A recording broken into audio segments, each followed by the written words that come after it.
psicología vamos a ver las escuelas científicas y también las escuelas contemporáneas. Vamos a empezar pues planteando los objetivos, ¿no? Los objetivos es que ustedes logren identificar el objeto de estudio de cada escuela psicológica y también podamos reconocer, ¿no?, los aportes que cada escuela psicológica ha logrado, ¿no?, para la psicología actual. El conductismo es una corriente, una escuela que tiene como uno de sus principales antecedentes a la teoría propuesta por Edward Sondheim. Sondheim publica un libro, ¿no?, llamado La inteligencia animal, que formaba parte pues, de su tesis doctoral, ¿no?, en 1898.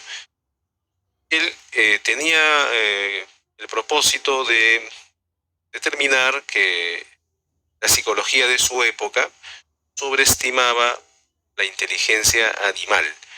Él, por el contrario, pensaba que el animal solamente aprendía por ensayos y errores. De casualidad, ¿no? El animal descubría una salida, una respuesta, pero era más por ensayos y errores que por una deliberación o un razonamiento inteligente.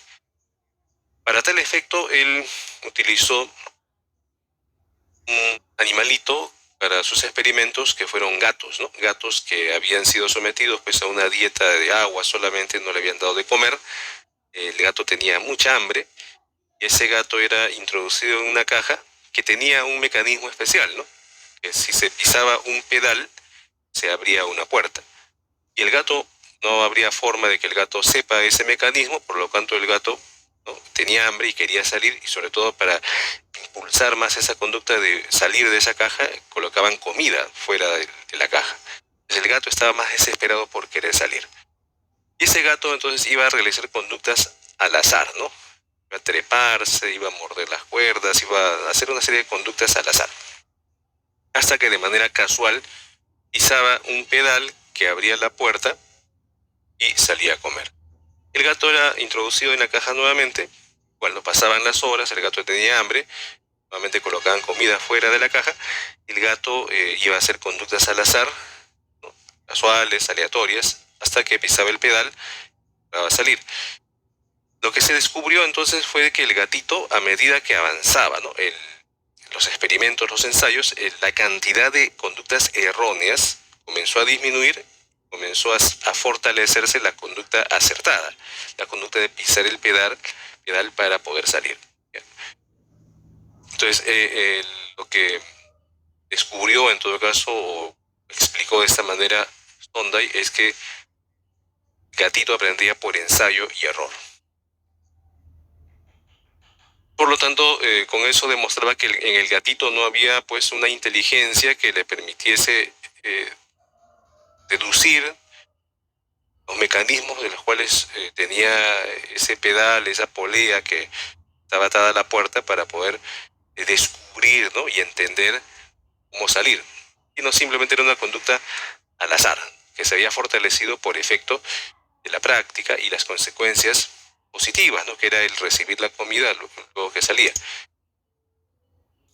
Por lo tanto, esta teoría, este modelo, estas leyes, Sondheim las traslada a los seres humanos. Y él, por lo tanto, plantea dos leyes, ¿no?, una ley del efecto. Las consecuencias agradables de una conducta hacen que ésta se repita, ¿no? Algo así como que nosotros tenemos de repente un ventilador, cada vez que tenemos calor encendemos el ventilador y esa conducta que trae como consecuencia que nos refresquemos, en todo caso se va a repetir, ¿no? O de repente tenemos calor, abrimos las ventanas y nos refrescamos, esa conducta se va a repetir. Entonces aplicó esto que descubrió con gatos en los seres humanos, ¿no? Entonces, las consecuencias agradables, positivas de una conducta van a hacer que esa conducta se fortalezca. Podría predecirse que en el futuro, si hace calor, podría predecir que esta persona va a encender el ventilador o va a abrir las ventanas, ¿no?, o se va a echar aire de repente. Esa conducta trae como una consecuencia agradable, positiva para el sujeto. Pero como esa conducta a veces resulta ser un poco difícil de realizar, de veces en algunos casos, por efecto de la práctica o el ejercicio, se fortalece. De tal manera que después de muchos ejercicios, o muchas prácticas, muchos ensayos, esa conducta se va a hacer cada vez más perfecta, se podría decir, ¿no? Entonces, él trató de explicar el comportamiento humano como resultado de un conjunto de asociaciones, ¿no? De repente de ensayos, ejercicios y errores que cometemos para explicar pues cómo se forman los hábitos, los pensamientos, ¿no? Los razonamientos. Sin embargo, a las críticas que se le hacían, ¿no? Que para que un ser humano logre tener, así como el gato aprendió a abrir una caja, ¿no? Uno tendría que tener, ¿no? Cerca pues de miles, ¿no?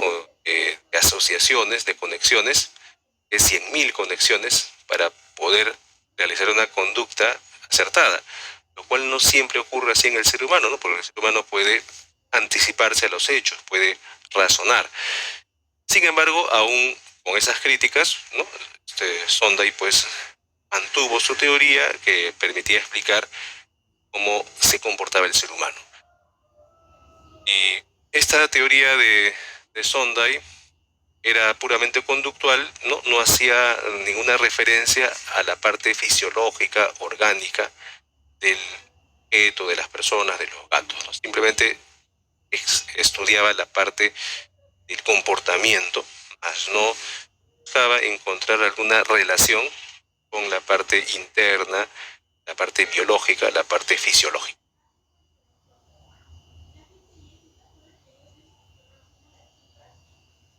Sin embargo, el fundador del conductismo fue John Watson, ¿no?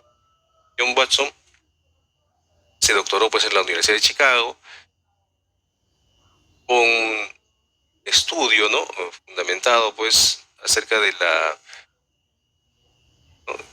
Cómo se produce pues un crecimiento del sistema nervioso, ¿no? Y también fue docente, ¿no? De la Universidad, ¿no? Chicago. A la vez que él hacía pues clases, ¿no? Era profesor de psicología experimental, también realizaba experimentos con roedores, ¿no? Con ratones. Entrenó pues a ratones, ¿no? Para que salgan de algunos laberintos. O se dice acá, provocó ceguera, sordera, acortó los bigotes a las ratas, y estas aún con esas ciencias o dificultades aprendían a salir, ¿no? Entonces, él realizó ya de por sí experimentos con roedores y llegó pues a estudios o a conclusiones muy interesantes para su época, para su momento, ¿no? Sin embargo, conductismo como tal va a tener su principal desarrollo en una conferencia donde, ¿no? Propuso pues que la conciencia no tenía un valor principal para la psicología porque la, la conciencia no podía ser estudiada de manera objetiva, ¿no? Simplemente era un hecho psíquico, subjetivo, no tenían valor para la psicología como ciencia que debe estudiar hechos. Es el fundamento, ¿no? Del conductismo de John Watson está dentro de las ciencias positivas que buscaban estudiar hechos, no la subjetividad. Entonces rechaza pues el estudio de la mente y propone que la psicología debe adoptar métodos objetivos, experimentales, con los cuales pues abordar todo estudio que para él era la conducta observable. Entonces la conducta viene a ser comportamientos, ¿no? Por ejemplo, reír, llorar, ¿no? Gritar, ¿no? Transpirar, memorizarnos, son conductas. Entonces, la psicología debería observar esas conductas y a partir de esas conductas estudiar el comportamiento humano, sin hacer alusión a la parte subjetiva, mental.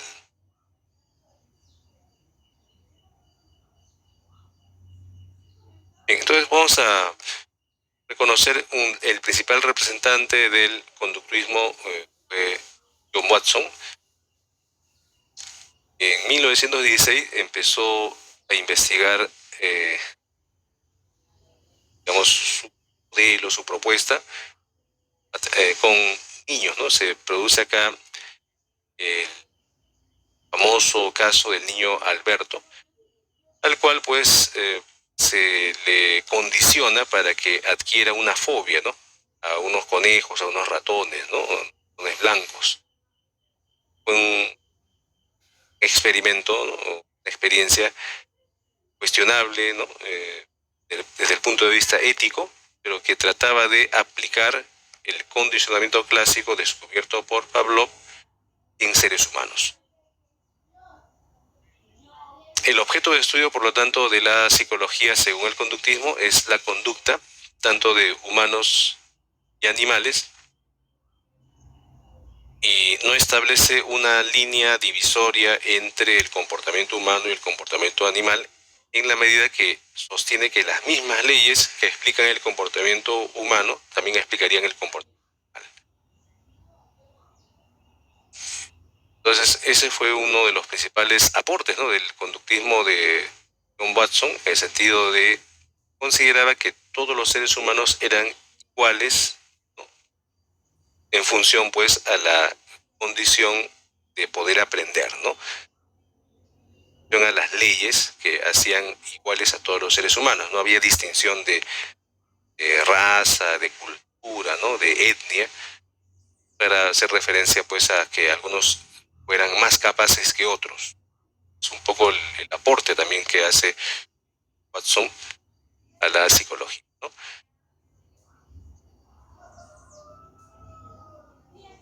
Planteaba entonces de que hay una conducta explícita, que es, por ejemplo, el hecho de escribir, ¿no?, el hecho de hacer una operación matemática, pero hay conductas implícitas, ¿no?, aquellas conductas que no se ven, pero que se suponen están ocurriendo en nosotros.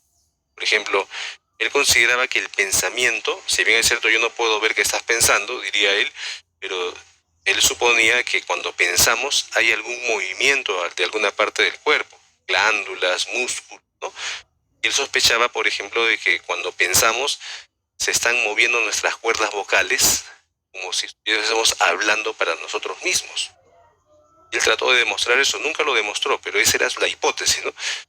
Todo nuestro pensamiento, nuestros sentimientos, nuestros razonamientos, nuestra imaginación, todo está, puede ser explicado por conductas implícitas, ¿no? Movimientos internos que son tan, digamos, tenues, tan leves, que no se notan, no son observables directamente, pero con alguna tecnología, dice él, se podría observar.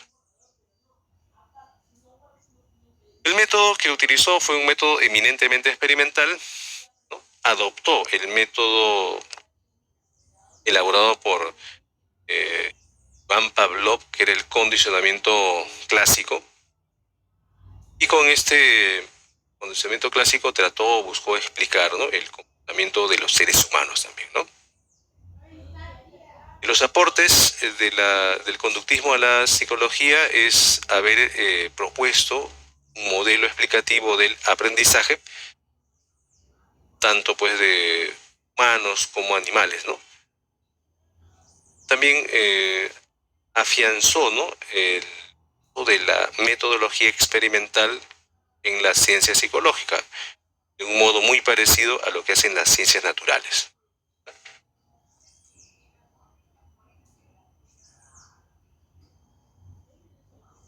Bien. Sin embargo, también surge otra propuesta llamada pues el neoconductismo. El neoconductismo lo que busca pues es extender, reformular, ¿no?, replantear algunas ideas del conductismo, agregándole, modificando algunos elementos de todo esto, ¿no? Por ejemplo, tenemos la teoría de la contigüidad de Guthrie, ¿no?, que consideraba pues que el comportamiento, el aprendizaje se da pues por una relación entre estímulos y respuestas, desestimando de alguna manera el papel, ¿no?, del reforzamiento o el castigo en el aprendizaje, ¿no? Cuando se dan una secuencia de movimientos, se van a repetir, ¿no? Cuando se dan secuencias o estímulos similares, ¿no? Así como que se forma un hábito, ¿no? Un hábito en el cual nosotros respondemos de repente frente a un estímulo, como puede ser el calor o el frío, ¿no? Que es abrigarnos, desabrigarnos, ¿no? Ponernos un gorro, ¿no? Ante estímulos parecidos, ¿no? O similares vamos a hacer lo mismo, ¿no? O sea, trasladar ese comportamiento a otros ámbitos, sin necesidad de que hayamos experimentado un estímulo igual, ¿no? ¿No? Nos adaptamos a las circunstancias con comportamientos muy similares, ¿no? La teoría también hipotético-deductiva de Whewell, ¿no? Carl Whewell, pues él también habló de los hábitos, la formación de hábitos, como un proceso constante de formación, pues, de mecanismos de adaptación. Entonces propuso una serie de postulados, ¿no? Donde se podía explicar, ¿no? Cómo los hábitos permitían a la persona adaptarse a determinadas circunstancias, ¿no?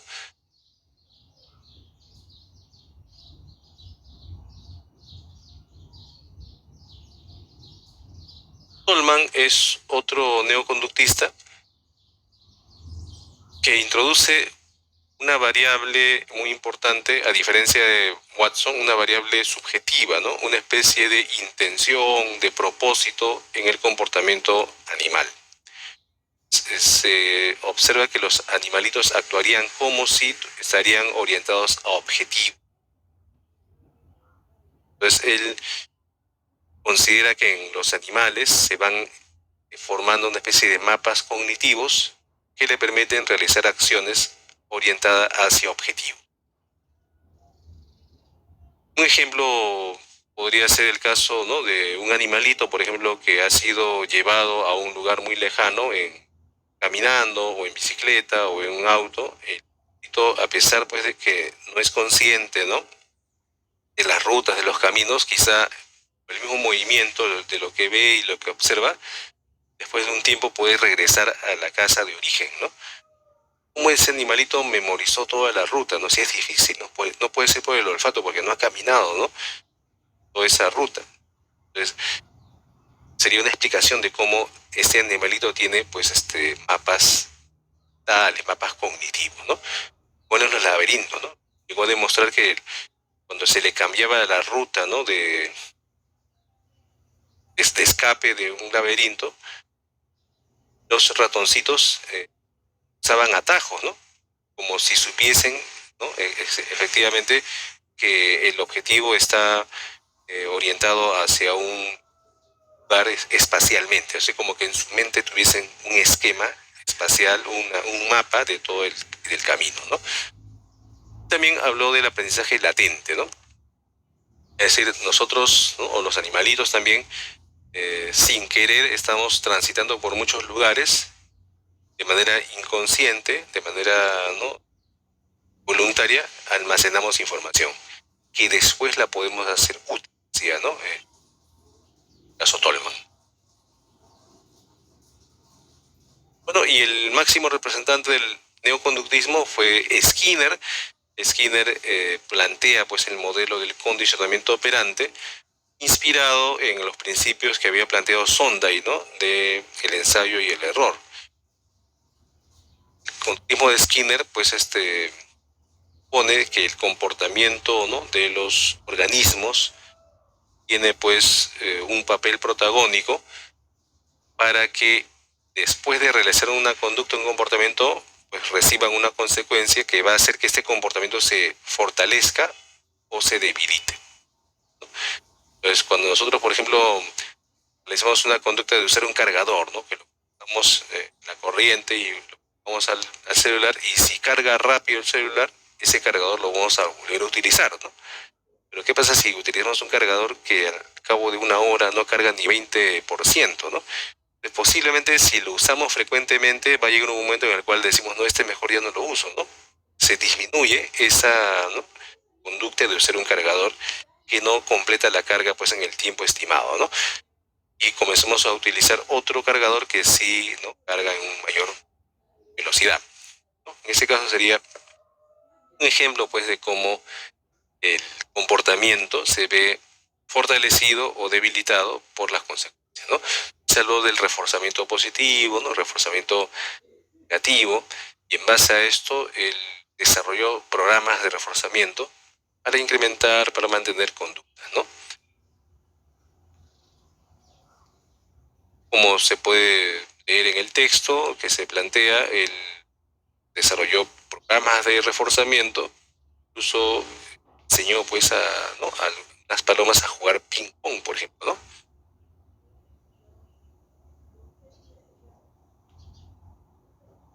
Bueno, entonces vamos a ver acá los representantes, ¿no?, de neoconductivismo. Estamos ahí viendo a Grie, a Hull, Tolman y fundamentalmente Skinner, ¿no?, que es el máximo representante de esta forma de entender la psicología, ¿no? Guthrie hacía referencia al aprendizaje por contigüidad, ¿no?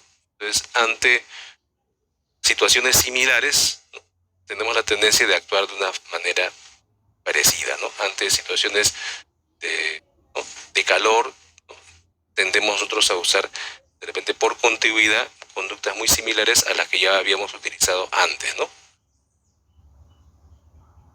Y adaptación mediante esas conductas. Hull plantea las leyes, ¿no?, para la formación de hábitos, ¿no?, que también permiten la adaptación, seres humanos, los animalitos también. Tolman propuso el aprendizaje propositivo, ¿no?, que en los animalitos, ¿no?, los seres humanos y los animales también hay como una especie de propósitos, de objetivos, actúan como si estuvieran orientados a una meta determinada, ¿no? Y Skinner plantea el condicionamiento operante, que sostiene pues que las conductas se fortalecen o se debilitan de acuerdo a las consecuencias, ¿no?, que uno recibe. El método que emplearon todos estos representantes fue experimental. Hicieron pues experimentos con animalitos, con ratones sobre todo, y la observación de la conducta. Los aportes, ¿no? Se plantean pues teorías del aprendizaje, que digamos la que ha tenido más reconocimiento, más apoyo a nivel también de investigación ha sido la teoría de Skinner. Y estas teorías, sobre todo la de Skinner, se han aplicado a la enseñanza, ¿no? La enseñanza de niños, enseñanza de adultos también. Contribuyó pues a la formación de técnicas psicoterapéuticas también, ¿no? O sea, el reforzamiento, el castigo forma parte pues de un modelo, ¿no?, terapias, ¿no?, cognitivos conductuales, ¿no?, la metodología, ¿no?, de cómo se puede modificar una conducta, un comportamiento, ¿no?, a través de ideas, pensamientos, ¿no?, también de conductas, se hace evidentes, ¿no?, en esta terapia cognitivo-conductual, ¿no? Utilizan esta metodología desarrollada por Skinner también. Y también desarrollan programas de reforzamiento, ser utilizados pues para la industria, ¿no?, para la publicidad, ¿verdad? Programas de economía de fichas que también se utilizan en la educación, ¿no? O sea, ¿no?, una especie de bonos que uno va acumulando puntos para recibir, ¿no?, beneficio, ¿no? Entonces ha visto esas tarjetas bonus, ¿no?, que uno va acumulando puntos y luego eso lo puede canjear por un beneficio, ¿no?, un descuento, ¿no?, en algún producto. Ese es un programa de economía de fichas, por ejemplo, parecido a lo que plantea Skinner, ¿no? ¿No? Condicionamiento operante, ¿no? Se han utilizado en diferentes ámbitos sociales, ¿no?, tanto en la parte clínica, en la parte educativa, en la industria, ¿no?, en la publicidad.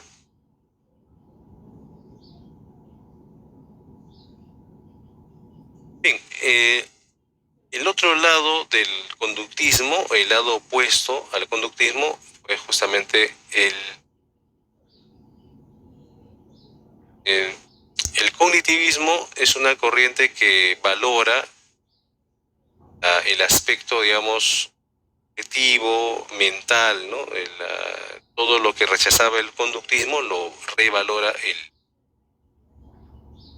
los antecedentes, pues vemos ahí en Chomsky, ¿no? que hace una crítica, una observación al trabajo de Skinner acerca de la conducta verbal, donde se analiza, ¿no?, estos estímulos, estos refuerzos para el aprendizaje y plantea una teoría totalmente innovadora, ¿no?, en su caso acerca del lenguaje. El estructuralismo europeo, que también plantean el modelo de que el ser humano puede construir, ¿no?, a través de estructuras mentales, su aprendizaje, su conocimiento, ¿no? Plantea una especie de construcción tal, ¿no? Estructura mental que puede construirse, se puede reconstruir. Proceso constante de construcción, ¿no?, de elementos mentales, ¿no? Festinger, que también planteó, pues, la teoría de la disonancia cognitiva, donde en ningún aspecto habló del conductismo, ¿no? Habló más de cómo la información puede ser contradictoria, puede cambiar nuestras actitudes, ¿no? Te dicen, por ejemplo, que una leche que estabas tomando no es leche, es una mezcla láctea que no tiene un valor nutritivo como la leche, ¿no?, de vaca. ¿Eso qué va a generar en ustedes? ¿No? Va a generar un cambio de actitudes, ¿no? Si ya otro día van al supermercado, ya no van a elegir ese tarro de leche que compraban con frecuencia. Y eso se ha producido no por una digestión, porque te hizo daño la leche o porque te causó mal sabor, sino por una información. En esta explicación que hace Festinger, no referencia en su... Salió.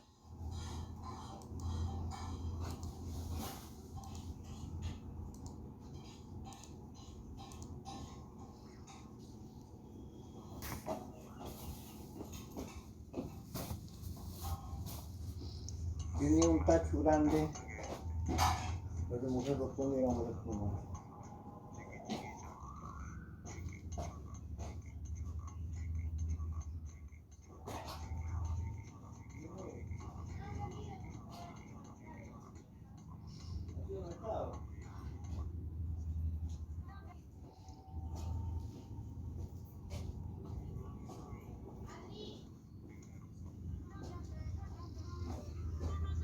Guita, ese tacho de esto para sus mortales, para mojar ropa, su mata, por favor.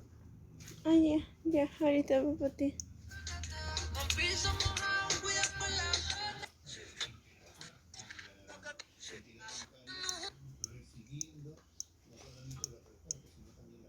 Ay, voy a morir. Sí, mascota, y primero tengo que hacer para ti. Plantean el modelo de que el ser humano puede construir, ¿no?, a través de estructuras mentales, su aprendizaje, su conocimiento, ¿no? Plantea una especie de construcción tal, ¿no? Estructura mental que puede construirse, se puede reconstruir. Proceso constante de construcción.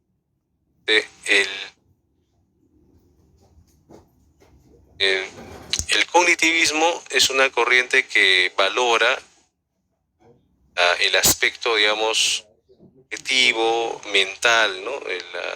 Todo lo que rechazaba el conductismo lo revalora él.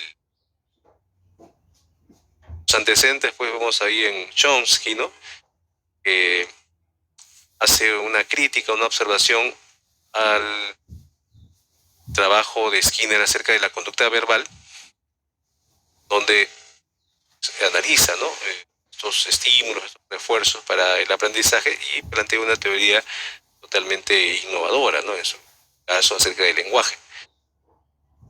El estructuralismo europeo, que también plantean el modelo de que el ser humano puede construir, ¿no?, a través de estructuras mentales, su aprendizaje, su conocimiento, ¿no? Plantea una especie de construcción tal, ¿no? Estructura mental que puede construirse, se puede reconstruir. Proceso constante de construcción, ¿no?, de elementos mentales, ¿no?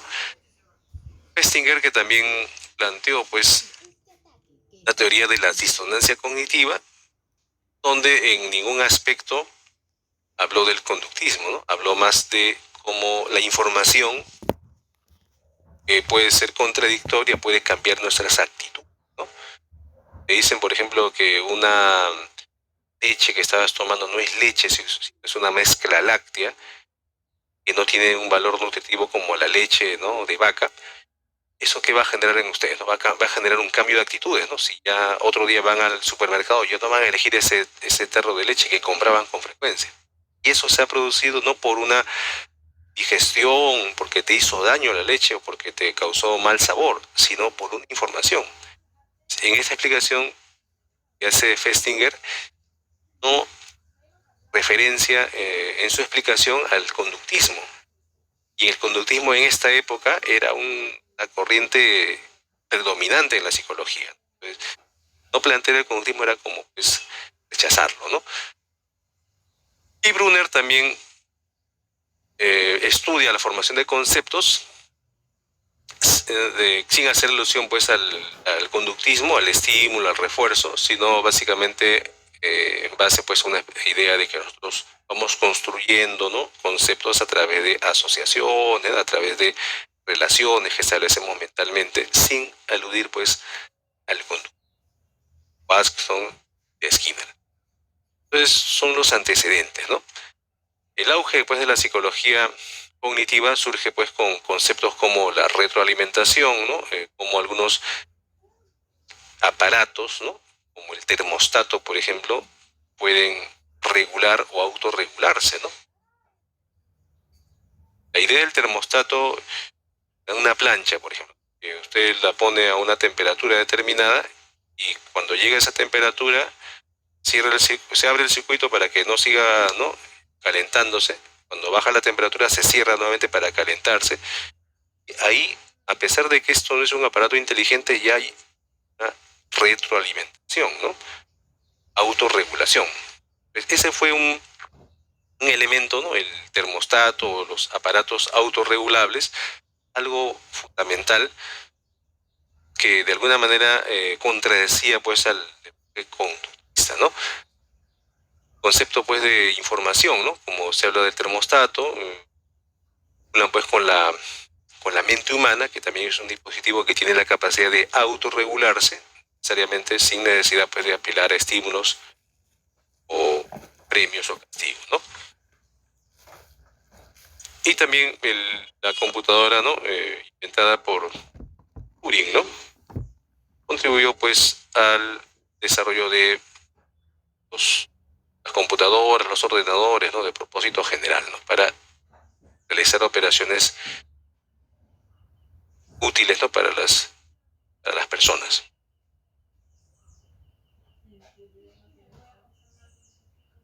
Y surge pues en todo caso esa analogía, ¿no?, es la analogía entre la mente humana y la computadora. Surge el concepto de inteligencia artificial. Se plantea pues que el ser humano funciona al igual como una computadora, ¿no?, donde se recibe información, se procesa la información y luego sale una respuesta. Entonces, el comportamiento humano tendría ese mismo procesamiento, ¿no?, ese mismo procedimiento. Recibimos información por los sentidos, procesamos la información y luego emitimos una respuesta.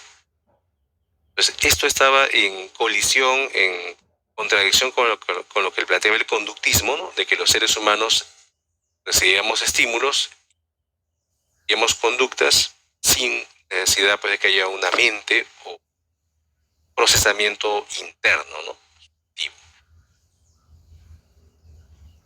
Bueno, y uno de los hitos es el descubierto por George Miller, es el número mágico 7 más menos 2, ¿no? Se aleja pues del conductismo y considera pues, lo demuestra con evidencia empírica de que los seres humanos tenemos una capacidad limitada de nuestra memoria de corto plazo, ¿no?, que es rango entre 5 a 9 unidades de información. Entonces, surge esta concepción, ¿no?, de comparar al ser humano con una máquina. Nuestra memoria de corto plazo sería algo así como una memoria RAM, ¿no?, que guarda información, pero luego tiene que estar, digamos, reutilizando sus espacios de memoria y borrando la información que no va a utilizar, ¿no? Algo similar ocurre con nuestra memoria a corto plazo. Se compara el funcionamiento de la memoria humana con la memoria de la computadora, ¿verdad? Y acá, en contra, pues, de la idea, ¿no?, de que es necesario saber la fisiología del cerebro, que ahí debe estar, ¿no?, la memoria, como dirían los conductistas, hay un movimiento, que hay de repente una conducta interna, ¿no?, en el cerebro humano que permite explicar lo que es la memoria, el pensamiento.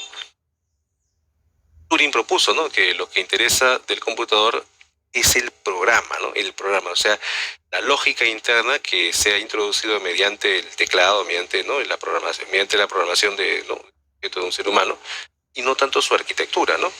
Porque si yo abro una computadora y veo su memoria RAM, o veo su chip, o veo sus procesadores, no voy a encontrar ahí una explicación de cómo piensa, entre comillas, la computadora. Igual ocurría en el ser humano, ¿no? De nada me vale saber si una glándula se mueve o si se mueve de repente los músculos, ¿no?, para realmente saber cómo se piensa, ¿no? Entonces ese era un poco la crítica, ¿no?, al conductismo, ¿no? El cognitivismo estudia, dice, el programa, ¿no?, el cerebro, ¿no? Eso es muy importante, ¿no?, porque estudia los procesos mentales y no, pues, la parte física. Ahí no vamos a encontrar, pues, conocimiento humano, ¿no? Vamos a ver acá los representantes del cognitivismo. Son muchos, se han encontrado acá tres fundamentales: Miller, ¿no?, Brunner, Neisser, ¿no? Son los máximos representantes del cognitivismo. El objeto de estudio es justamente los procesos cognitivos entendido como programa, ¿no? O sea, en nuestra mente hay una serie de programas que procesan la información, y esos programas tendrían que ser los cognitivos, ¿no?, donde se recibe información, se procesa la información entre 5 a 9 unidades, utilizando sus espacios. Igual ocurría en el ser humano, ¿no? El conocimiento humano, ¿no? Vamos a ver acá los representantes del cognitivismo. Son muchos, se han encontrado acá tres fundamentales: Miller, ¿no?, Brunner, Neisser, ¿no? Son los máximos representantes del cognitivismo. El objeto de estudio es justamente los procesos cognitivos entendido como programa, ¿no? O sea, en nuestra mente hay una serie de programas que procesan la información, y esos programas tendrían que ser los cognitivos, que de alguna manera no son observables, pero sí se puede evidenciar mediante las respuestas que dan las personas, ¿no? Esos programas son estructurados por la experiencia, ¿no?, por la socialización, que hacen que nos comportemos de un modo determinado, ¿no? Entonces, se fundamenta en cómo procesamos la información. Su objeto de estudio son los procesos cognitivos y la forma como procesamos la información. El método que utilizaron fue un método experimental. También hicieron experimentos, ¿no?, objetos, la observación, el comportamiento y zonas también. Son técnicas psicométricas que eran mediante el uso de pruebas, ¿no?, pruebas que podían tener una calificación que apelaba a un criterio estadístico, ¿no?, la psicometría.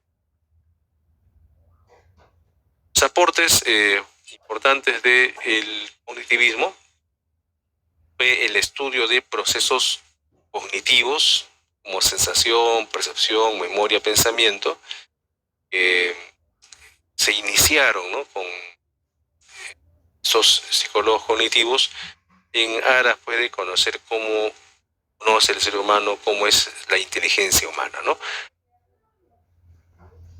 También otro aporte es que este modelo cognitivista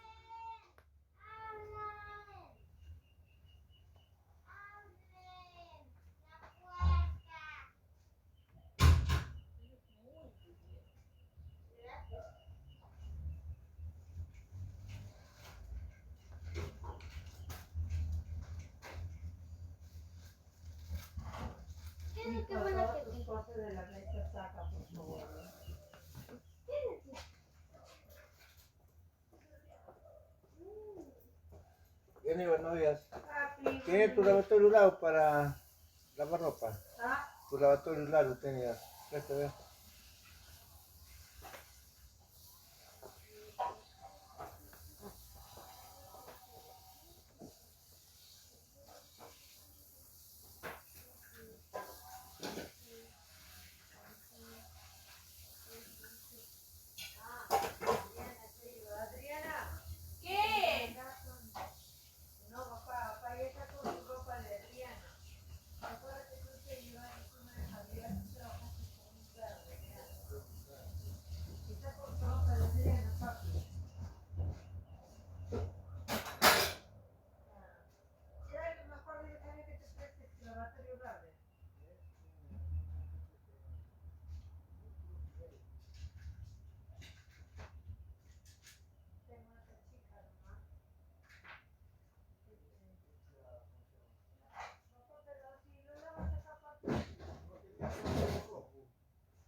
Activista se aplicó también a la psicología.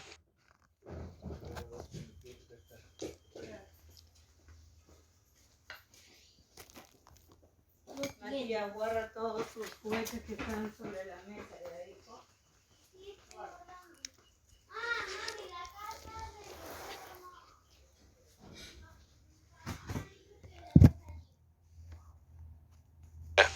Clínica. O sea, las personas cuando tenemos un problema, el problema no es tanto la realidad que nos afecta, dicen los activistas, ¿no? No es cómo procesamos la información. Así como se dice, ¿no? Vemos el vaso medio lleno o medio vacío. O sea, a veces los problemas psicológicos a nivel afectivo, emocional, es tanto un problema de la realidad, que puede ser una realidad adversa, sino cómo interpretamos esa adversidad, ¿no? Cómo íbamos de repente para superarla. Ahí se conduce la psicología clínica en ese aspecto de psicoterapia cognitiva, ¿no? También. Y se extendió pues a la psicología social. Hay una teoría llamada el aprendizaje social de Albert Bandura, que explica pues que los seres humanos aprendemos por imitación, por observación, mediante el procesamiento constante de la información social, ¿no? Entonces, a diferencia pues del conductismo que planteaba que nosotros tenemos que ser reforzados o castigados para que aprendamos, la teoría del aprendizaje social plantea que a veces con la información que uno observa de los demás puede evitar realizar una conducta, ¿no? O sea, si tú ves que una persona está usando una máquina para comprar gaseosa, ¿no? Para comprar refrescos, ¿no? Una máquina que expende refrescos. Entonces, chinas, ves que esa persona introduce su moneda y se electrocuta, le pasa electricidad y sale pues llorando con la mano dolorida. Esa información que tú recibes es suficiente para ti, ¿no? Para que no manipules esa máquina. O tú tienes que probar, no, a él le pasó, de repente a mí no me va a pasar. Y es tu moneda para probar si te electrocuta. No lo haces, ¿no? Pero es inteligente, no, mejor por si acaso no lo hago. Voy a buscar otro lugar donde comprar la gaseosa. Entonces, esa información hace cambiar tu conducta.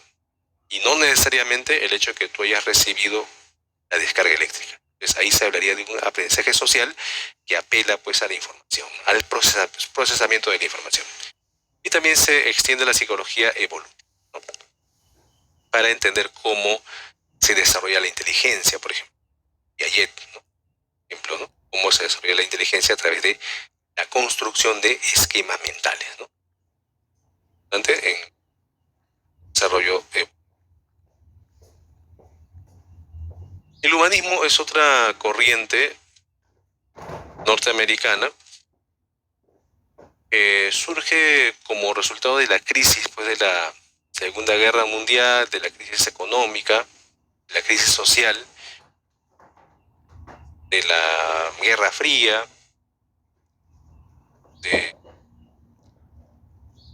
posible pues guerra nuclear, ¿no?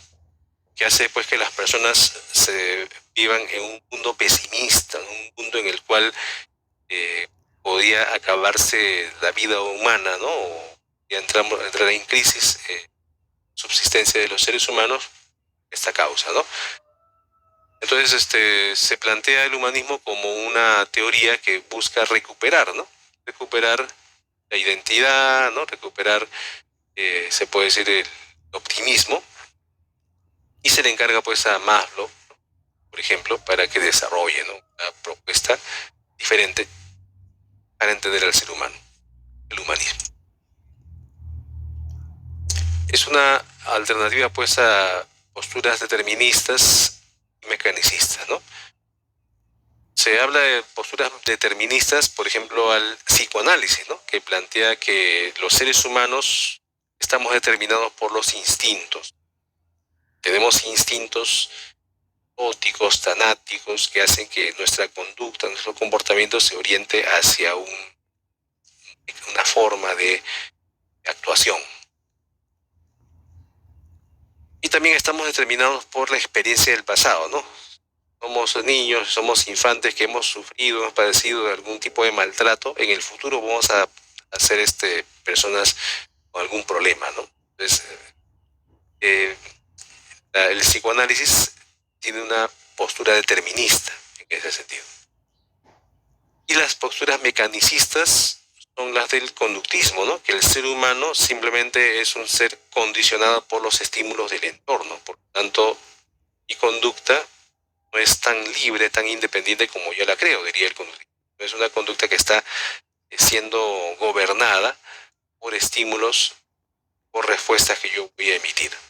El ser humano no es libre. El ser humano, un títere, ¿no?, una marioneta que está siendo manipulada por el entorno.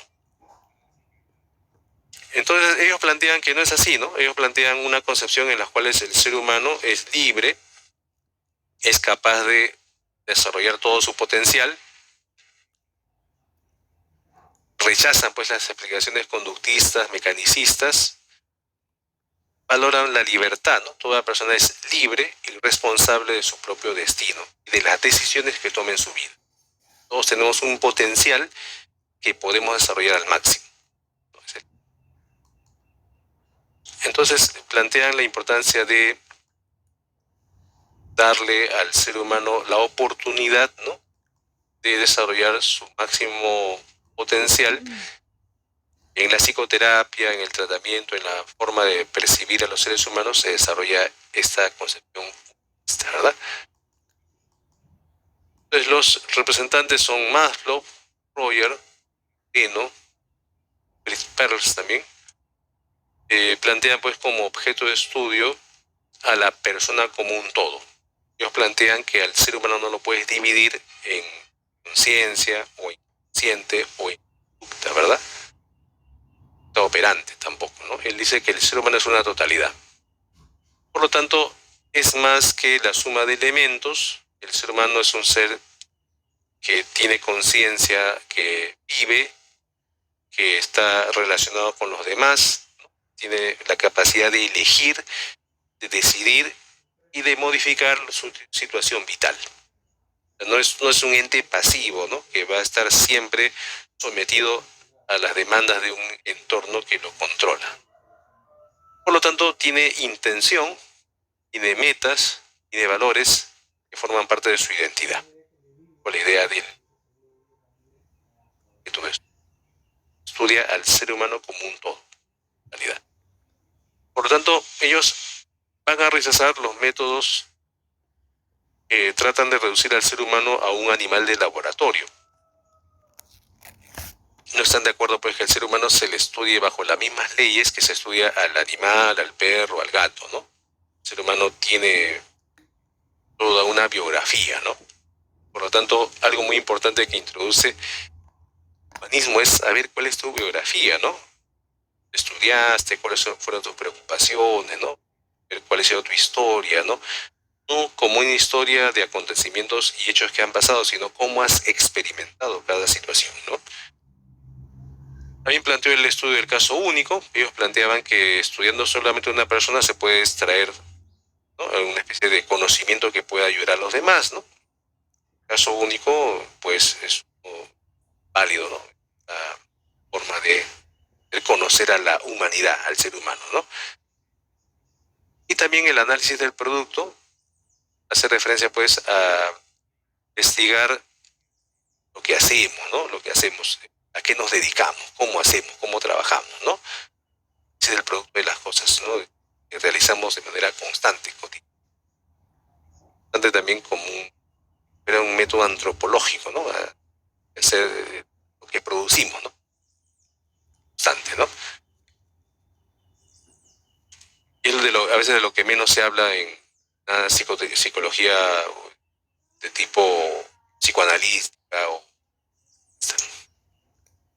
todos los aportes, haber dado enfoques de la personalidad muy distintos dentro del mismo humanismo, enfoques psicoterapéuticos también de cómo resolver problemas en las personas. Hay, cada humanista, cada representante tiene su enfoque psicoterapéutico. Y también una teoría de las necesidades que todavía tiene vigencia, planteada por Abraham Maslow, ¿no? Cada parte de necesidades fisiológicas, ¿no?, necesidades de seguridad, ¿no?, necesidades de desarrollo, por ejemplo, ¿no? O sea, habla de la escala o de la pirámide de necesidades, ¿no?, ante esa teoría.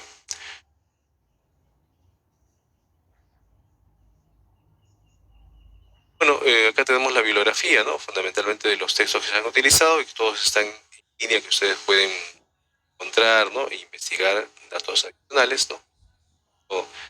Esta parte sería estas clases, ¿no?, de psicología. Digamos, pues, que es de utilidad, y ahora pasaremos a desarrollar las preguntas dirigidas. Buenas tardes.